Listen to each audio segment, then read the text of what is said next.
She didn't scream when the cold hand closed around her wrist.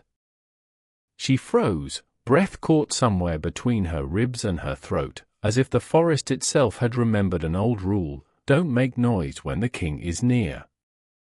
Moonlight slipped through the branches in thin, silver ribbons. It touched the edge of a long cloak, a pale knuckle, the suggestion of a face that seemed carved from quiet stone. Everyone in the realm knew that silhouette. Children were taught to close their shutters when night thickened. Merchants told stories of caravans that vanished into mist.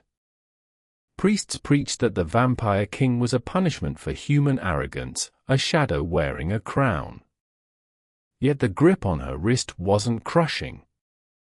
It was steady, almost careful, as though he feared he might bruise her simply by existing.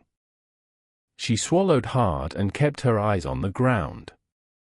If she looked up, the fear might become real enough to swallow her whole. The voice that came from the darkness was low and calm, like water moving under ice. "Don't run, Liora." Her name. Her blood turned to frost. She had been called many things in her life: thief, orphan, stray, witch. But never her true name, not by someone who wasn't supposed to know she existed.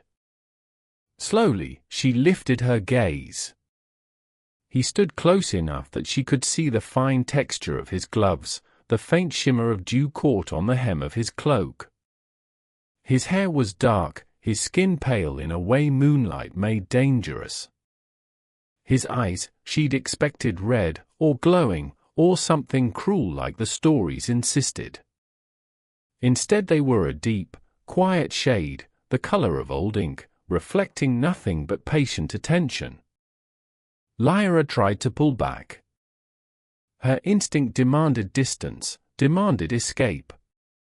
But the hand at her wrist didn't tighten. It only stayed, an anchor in a night that suddenly felt too wide. You know me," she managed.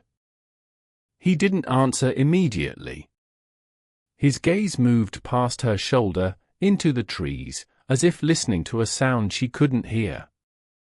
"I know your steps," he said at last. "I know the way you avoid broken branches.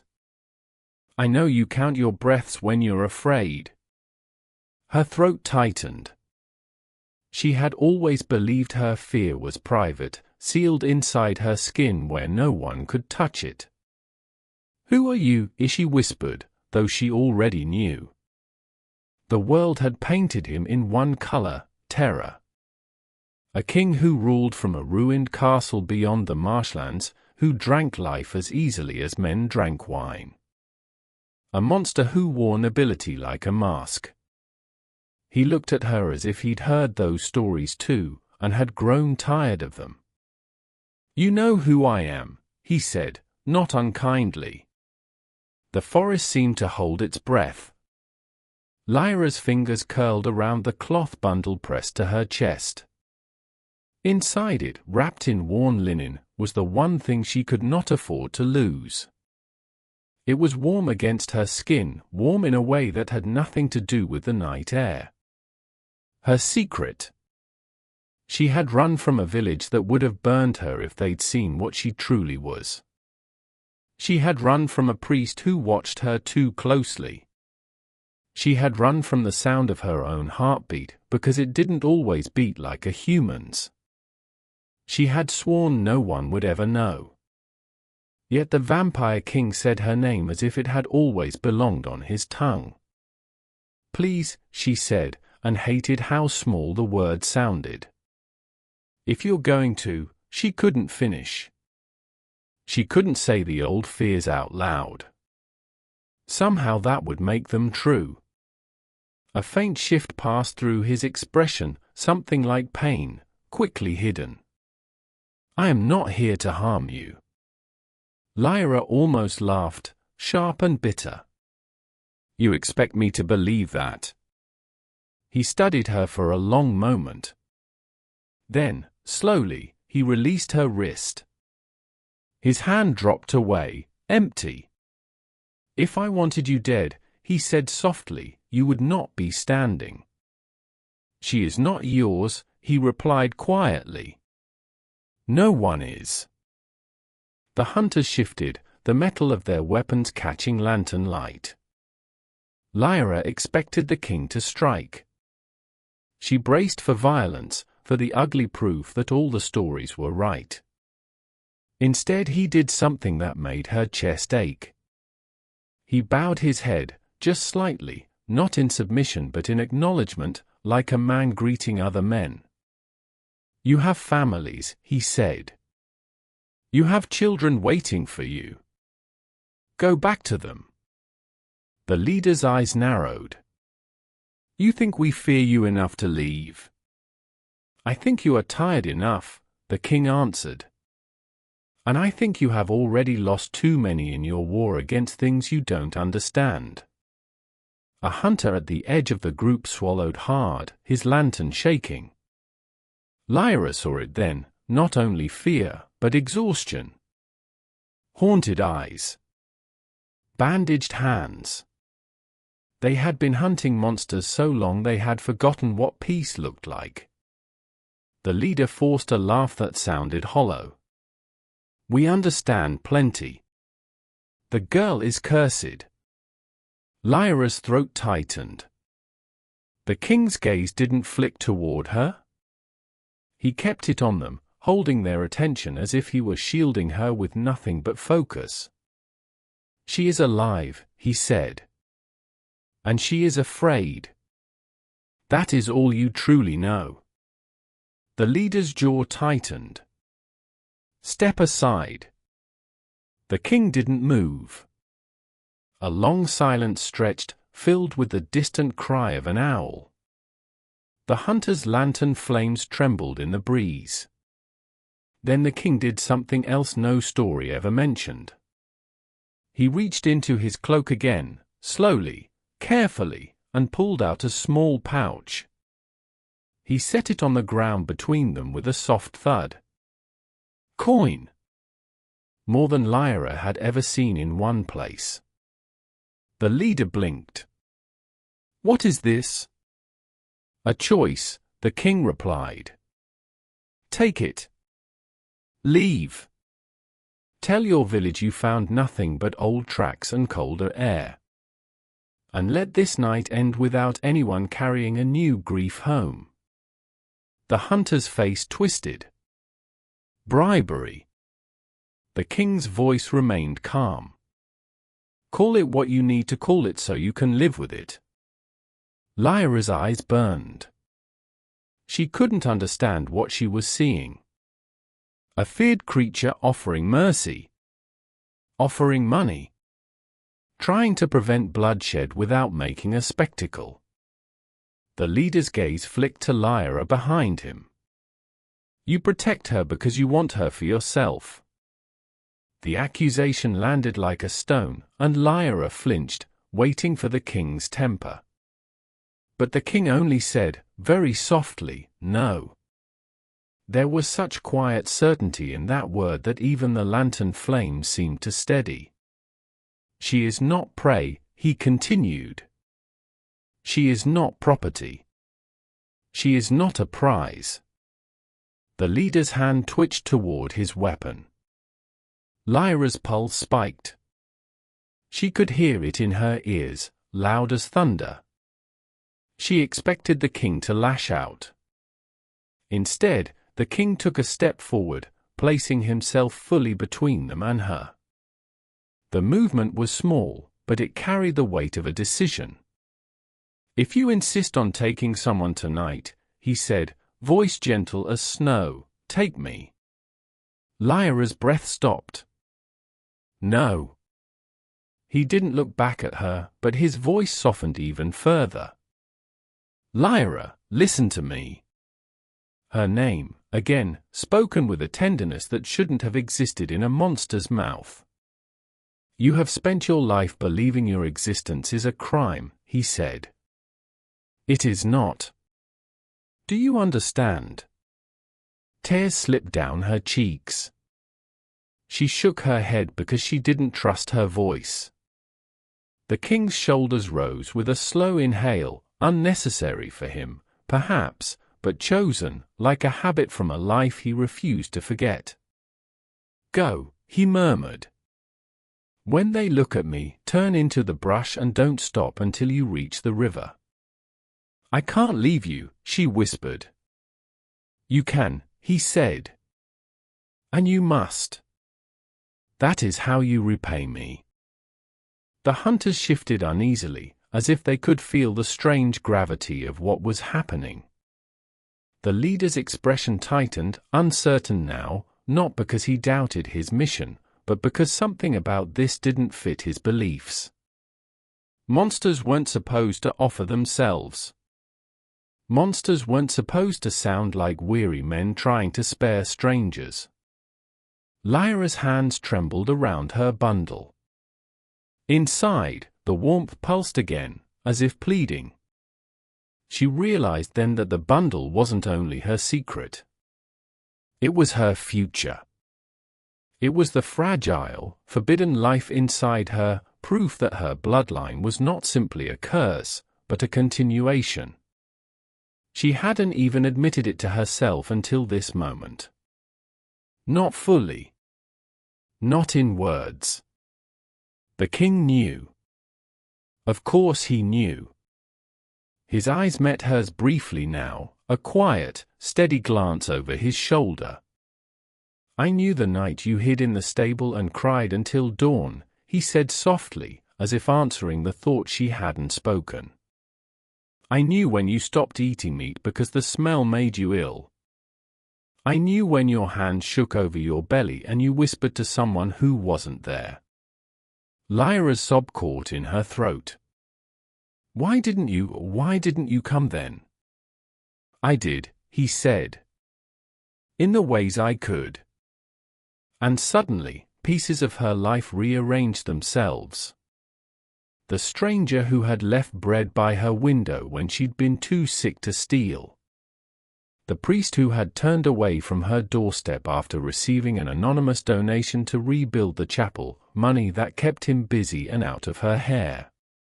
The patrol that had inexplicably changed routes the night hunters came to the village asking questions. The wolves that had appeared on the road once, not attacking, only herding a group of bandits away from her path. She had thought she'd survived by luck and secrecy. But survival had been given. The king turned back to the hunters, voice steady. "Take the coin," he said. "Take the story you prefer. Tell yourselves you chose mercy because you are righteous. I do not care. Just go." The leader's eyes darted, uncertain. The hunters behind him looked at one another, and Liora saw it, the soft fracture of conviction. Not everyone in their group wanted to keep walking into the night to chase rumors and blood. A younger hunter, barely more than a boy, lowered his lantern slightly. "Captain," he said, voice tight, "we weren't paid for this. We were told there was a demon." But what?" the leader snapped. The boy swallowed. "He's talking." The simplicity of it made Lyora's heart twist. "He's talking," as if speaking calmly were proof of humanity. The king didn't seize on the weakness. He didn't press them. He only stood and waited, letting them make their own choice. Finally, the leader's gaze dropped to the pouch of coin. Pride and fear wrestled across his face. Then his jaw clenched, and he spat to the side, not at the king, but at the night itself, as if disgusted by how complicated it had become. "Take it," he muttered to his group, voice low. "We leave." One of the hunters stared at him. "What about the girl?" The leader's eyes flicked toward Liora, sharp with warning. "We saw nothing." "Understood." They hesitated, then nodded. The lantern shifted, turning away. Boots crunched on leaves. The hunters retreated into the trees like a bad dream losing its grip. Liora stood trembling, disbelief washing over her in waves. No blood spilled. No dramatic battle. Just restraint. Choice. A quiet kind of courage that didn't need applause. When the last lantern glow disappeared, the forest exhaled. The king remained still for a moment longer, as if making sure no one circled back. Then he turned fully toward Liora. Up close, he looked even more tired than she'd realized.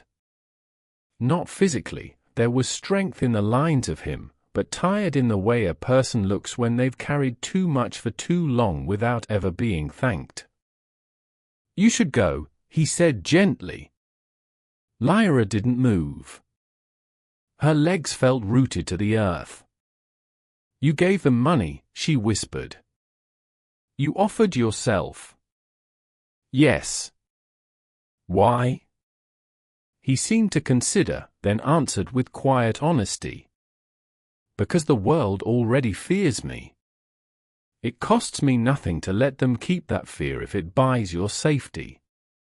Her eyes burned again. "It costs you something." He didn't deny it. He only looked away toward the dark canopy. "The title they give me, king, does not mean what humans think it means," he said. "They imagine feasts and power. But a crown is mostly responsibility. And solitude." Lyora's voice shook. "You didn't have to be alone." He gave a small, almost sad smile. "Who would you have me be with? Those who want to worship me? Those who want to kill me? Those who want to use me?" He looked back at her, and his gaze softened. "Or a child who is half human and terrified of her own heartbeat?" Liora hugged the bundle against her chest. It was so warm now it felt like a small sun beneath cloth.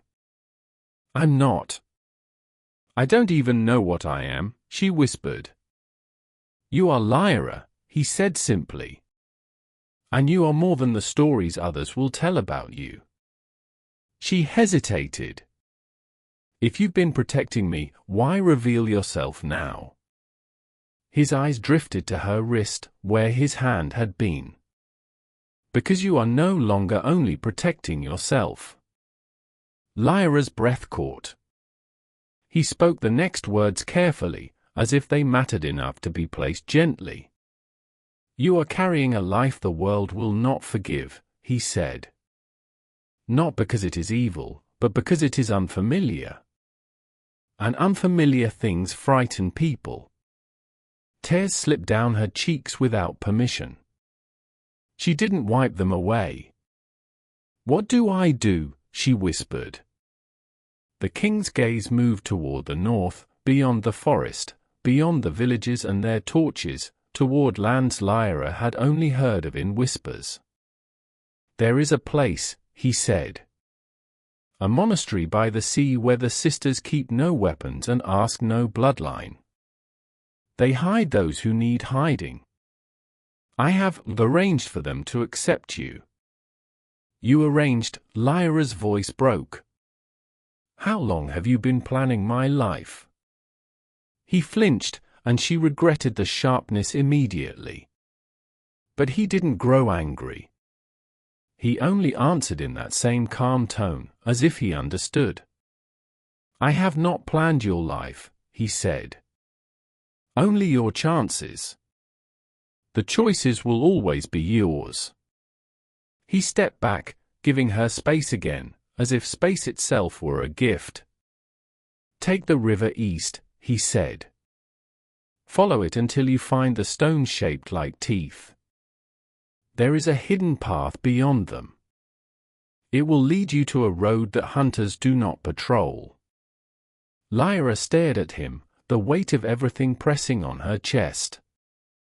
All her life, she had imagined the Vampire King as a nightmare that swallowed people whole. But tonight he had been a door, a shield, a quiet hand holding back a cruel world without demanding anything in return. "What do you want from me?" she asked, because she still couldn't understand kindness that didn't demand payment. The king's eyes held hers, steady and dark and strangely human. "Live," he said. The single word landed like a blessing. Lyora's throat tightened around a sob. "I don't know if I can."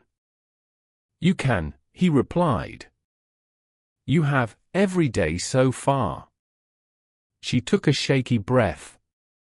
"What about you?" For a moment, something unreadable crossed his face, an emotion so carefully contained it barely existed on the surface. "I will remain what they need me to be," he said quietly. "A fear that keeps other fears away." It sounded like a sentence. Liora stepped forward before she could stop herself. She lifted her free hand, then hesitated, uncertain whether she was allowed to touch him, uncertain whether he would vanish like mist if she did. The king didn't move away. He simply watched her, patient. So Liora placed her fingertips lightly against his gloved hand. It was cold through the leather. But beneath the cold was steadiness. Not hunger. Not violence. Just presence.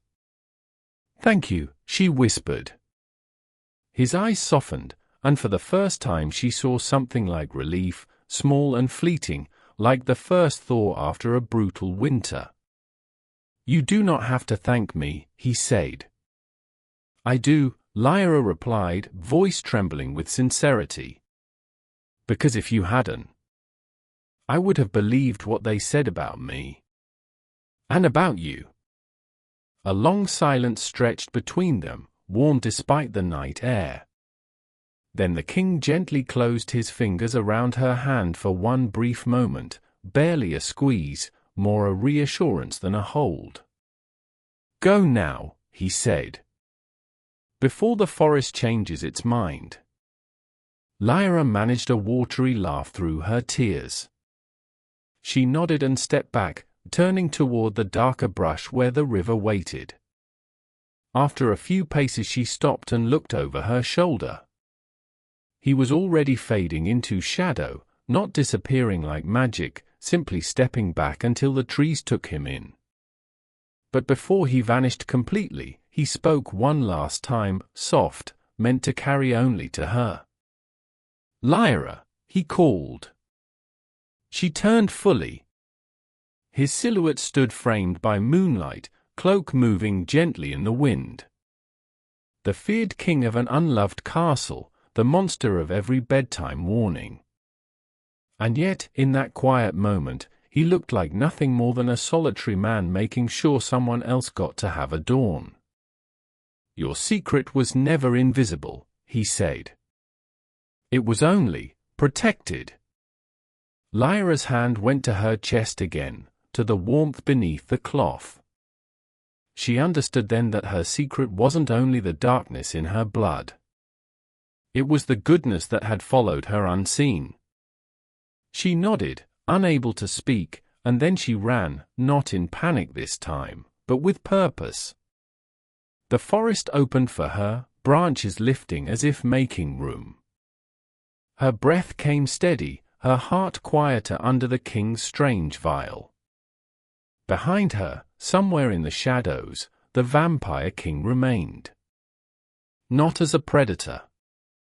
Not as a tyrant. As a guard the world never thanked. As a fear that kept worse things away. As an unseen kindness wearing a terrible name so that fragile lives could slip through the cracks of cruel stories. And when Liora reached the river and the moon laid its silver path across the water, she finally let herself believe a truth she'd been too afraid to hope for.